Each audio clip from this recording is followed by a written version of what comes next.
Baiklah. Assalamualaikum warahmatullahi wabarakatuh. Perkenalkan, nama saya Jusnia, NPM 1940302003. Baiklah, di sini saya akan sedikit bahas tentang peramalan beban listrik jangka menengah menggunakan JST atau jaringan saraf tiruan pada sistem kelistrikan Kota Ambon. Baiklah, tentu saja. Pertama itu adalah jaringan saraf tiruan. Penelitian jaringan saraf tiruan yang diterapkan untuk peramalan beban listrik jangka menengah yang dilakukan pada sistem tenaga listrik di Hongaria menggunakan algoritma propagation dengan umpan maju jaringan multilayer dan satu jaringan tersembunyi yang diaplikasikan untuk memprediksi beban listrik. Dalam beberapa tahun terakhir, jaringan saraf tiruan atau neural network secara luas itu digunakan dalam peramalan beban listrik karena kemampuan pembelajarannya yang sangat baik dan memuaskan. Melalui proses ini dimungkinkan untuk mendapatkan hubungan yang kompleks dan linier dari beban input yang tidak mudah dianalisis dengan menggunakan teknik konvensional. Adapun faktor-faktor yang mempengaruhi peramalan beban dapat ditambahkan dengan mudah dan proses training dapat dilakukan kembali. Baiklah, selanjutnya itu ada arsitektur backpropagation. Untuk yang gambar satu ini merupakan gambar dari arsitektur backpropagation. Dapat lihat gambarnya. Kemudian selanjutnya ada fungsi propagation. Terdapat beberapa fungsi yang sering dilakukan. Salah satunya itu adalah fungsi aktivasi, di mana fungsi aktivasi itu digunakan untuk menentukan keluaran suatu neuron. Baiklah, kemudian ada proses pembelajaran jaringan saraf tiruan. Proses pembelajaran merupakan suatu metode untuk pengenalan objek yang sifatnya berkelanjutan yang selalu direspon secara berbeda dari setiap proses pembelajaran tersebut. Tujuan dari pembelajaran ini sebenarnya itu untuk memperkecil tingkat error dalam pengenalan suatu objek. Kemudian selanjutnya ada pelatihan jaringan saraf tiruan backpropagation. Backpropagation itu merupakan algoritma pembelajaran yang terawasi dan biasanya digunakan untuk perseptron dengan banyak lapisan atau multilayer untuk mengubah bobot-bobot yang terhubung dengan neuron-neuron yang ada pada lapisan tersembunyi. Algoritma backpropagation itu menggunakan error output untuk mengubah nilai bobot-bobotnya dalam arah mundur. Untuk mendapatkan error ini, tahap perambatan atau forward propagation harus dikerjakan terlebih dahulu.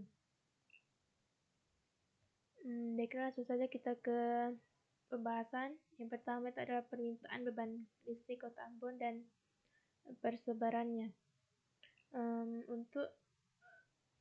Pada tabel 1 itu dapat diketahui bahwa konsentrasi terbesar pengguna energi listrik di Maluku adalah Kota Ambon atau di area pelayanan Rayon Kota, Rayon Nusanif, Rayon Tulehu, Rayon Hitu, dan Rayon Baguala. Kondisi penggunaan energi listrik yang banyak mengalami perubahan itu pada tahun 2013, yaitu di mana total konsumsi energinya itu sebesar 147,677 VA. Jika dibandingkan dengan konsumsi energi listrik Mamuju Tengah, yaitu sebesar 6.639 VA, dan konsumsi energi listrik Seram bagian barat itu sebesar 7.625 VA. Selanjutnya itu tahap kedua, itu tahap peramalan beban. Di sini dapat kita lihat diagramnya, yaitu diagram alir peramalan beban. Dimulai dari persiapan data, kemudian data penduduk, data beban, kemudian ada normalisasi data, pembagian data training dan testing validasi, ada pemberian nilai bobot, nilai hidden layer, toleransi error, dan iterasi maksimum. Selanjutnya ada training dengan backpropagation phase maju, kemudian ada phase mundur, kemudian ada MSE terkecil, validasi, peramalan kemudian ada hasil. Nah, kemudian yang ketiga ada pembagian data training dan validasi. Data yang tersedia terdiri dari 24 data dan akan dibagi menjadi dua, yaitu untuk keperluan produser training tahun 1990 sampai tahun 2006 dan untuk keperluan produser validasi tahun 2007 sampai dengan tahun 2013. Kemudian selanjutnya nilai bobot ditentukan secara random. Prosedur training itu dilakukan sebagai proses pembelajaran terhadap pola-pola yang akan dikenali. Sementara itu, prosedur validasi dilakukan untuk menguji data yang telah dilakukan pada proses training dengan memasukkan data baru yang belum pernah dilatih sebelumnya. Nah, kemudian selanjutnya ada analisis training, pemilihan learning rate, dan hidden layer. Nah, proses hasil training dilakukan percobaan untuk mendapatkan parameter hidden layer seperti ditunjukkan pada tabel 2. Nah, sini dapat kita lihat perubahan hidden layer pada jaringan. Kemudian selanjutnya perubahan learning rate pada jaringan. Untuk tabel 3 dapat kita lihat adalah perubahan hidden layer pada jaringan. Kemudian selanjutnya untuk arsitektur peramalan backpropagation. Nah, setelah mempertimbangkan hasil analisis jumlah hidden layer dan learning rate, maka arsitektur jaringan saraf tiruan backpropagation yang digunakan untuk peramalan beban listrik menengah dapat dilihat pada gambar pada gambar 4 berikut ini. Nah, itu adalah arsitektur peramalan beban listrik. Kemudian selanjutnya ada peramalan beban listrik dengan jaringan saraf tiruan backpropagation. Pengujian ini dilakukan dengan menggunakan data testing yang berbeda dari data pembelajaran. Nah, data testing yang digunakan adalah data permintaan beban listrik Kota Ambon tahun 2014 sampai dengan tahun 2020. Kemudian selanjutnya ada peramalan beban listrik dengan metode regresi. Analisis regresi itu adalah teknik statistik untuk pemodelan dan percobaan hubungan dua atau lebih variabel.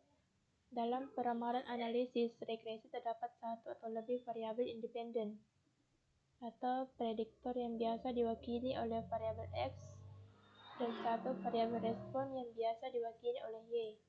Nah, jika jumlah variabel independen hanya satu, maka sering disebut dengan regresi linear sederhana dan regresi linear berganda atau multiple regresi linear. Nah, untuk tabel 4 ini adalah peramalan permintaan beban listrik.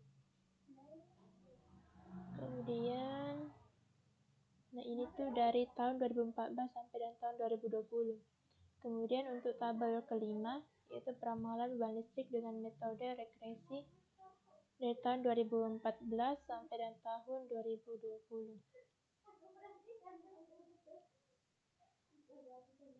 Kemudian ada perbandingan validasi beban listrik model JST, aktua, dan regresi. Nah, untuk tabel 6 berikut di bawah itu merupakan hasil dari perbandingan testing validasi antara penggunaan jaringan saraf tiruan dengan model regresi. Nah, di sini dapat kita lihat perbandingannya validasi JST dengan regresi. Kemudian selanjutnya itu perbandingan peramalan beban listrik model JST dengan regresi. Itu dapat dilihat pada tabel Nah, pada tabel ini ada perbandingan beban listrik CFT dengan regresi. Nah, kemudian selanjutnya, kemudian terakhir itu ada kesimpulan. Yang berdasarkan hasil analisis data dan pembahasan sebelumnya dapat kesimpulkan bahwa yang pertama itu dari proses hasil training dan learning rate yang dilakukan telah dapatkan nilai epoch dan mean squared error memenuhi nilai yang telah ditetapkan. Itu menggunakan data beban tahun 2013 untuk memprediksi beban listrik tahun 2014. Kemudian hasil peramalan permintaan beban listrik memperlihatkan terjadinya peningkatan kebutuhan energi listrik pada tahun 2014 sampai dengan tahun 2020, yang jika menggunakan jaringan sar Jerman mencapai 8.833 MV, sedangkan menggunakan mode regresi sebesar 52548 MV. Kemudian terakhir itu berdasarkan pengujian, arsitektur jaringan terbaik adalah pada hidden layer 21 dengan nilai learning rate 0,5. Nilai MSE terbaik adalah sebesar 1,28 dikali 10 pada epoch ke-50, di mana variabel yang digunakan adalah satu variabel input, penduduk, dan satu variabel output, beban listrik. Oke, baiklah, mungkin sekian dari penjelasan saya. Wassalamualaikum warahmatullahi wabarakatuh.